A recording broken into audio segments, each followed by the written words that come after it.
নমস্কার বন্ধুরা, আজকে আমরা চলে এসেছি নেতাজির পৈতৃক বাড়ি, যেটা অবস্থিত সুভাষগ্রাম কোদেলা স্কুলের কাছে। এটা হচ্ছে নেতাজির পৈতৃক বাড়ি, যেখানে আজকের 26শে জানুয়ারি ৭৭তম প্রজাতন্ত্র দিবস উপলক্ষে আমরা চলে এসেছিলাম। এখানে এসে চারিপাশে আমরা দেখলাম নেতাজির প্রতি যে শ্রদ্ধা, নেতাজির পুরনো বাড়ি, যেটা পৈতৃক বাড়ি হিসেবে পরিচিত, সকলেরই জানা সেটা সুভাষগ্রামবাসীর কাছে। তো আমরা আজকে চলে এসেছিলাম, তো এসে দেখলাম যে মোটামুটি ভালোই সাজিয়েছে ঘরটা, চারিপাশটাও খুব সুন্দর। এবং এখানে অনেক লোকের প্রায় এসেছিল নেতাজির বাড়িটা দেখতে। আমরাও চলে গেছিলাম নেতাজির কিছু স্মৃতি জানার জন্য, দেখার জন্য।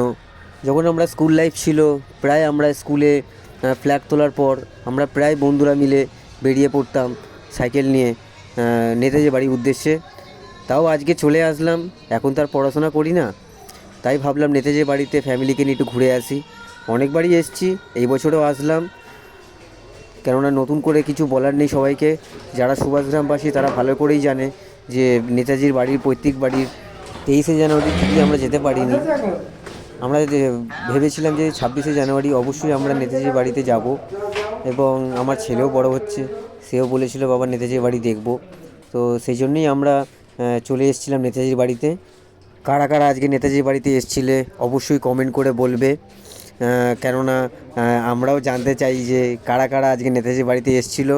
শুধু তো আর আমি একা যাইনি, তো সকলেই যেন গেছিলো। আর যারা যারা এখনও পর্যন্ত সুভাষগ্রাম থাকে না, যারা বাইরে থাকে, তারাও যদি কোনো দিন আসতে চাও অবশ্যই এসো। এটা হচ্ছে নেতাজির ঘর। আজ প্রজাতন্ত্র দিবসের এই দিনটিতে নেতাজির একটা কথাই বারবার মনে পড়ে, তোমরা আমাকে রক্ত দাও, আমি তোমাদের স্বাধীনতা দেবো। আজ স্বাধীন ভারতের ৭৭তম প্রজাতন্ত্র দিবস। নেতাজির একটা উক্তি খুবই আমার প্রিয়, সেটা হচ্ছে স্বাধীনতা কেউ দেয় না, স্বাধীনতা অর্জন করে নিতে হয়। ভিডিওটা কেমন লাগলো অবশ্যই কমেন্ট ও লাইক করে জানাবেন বন্ধুরা।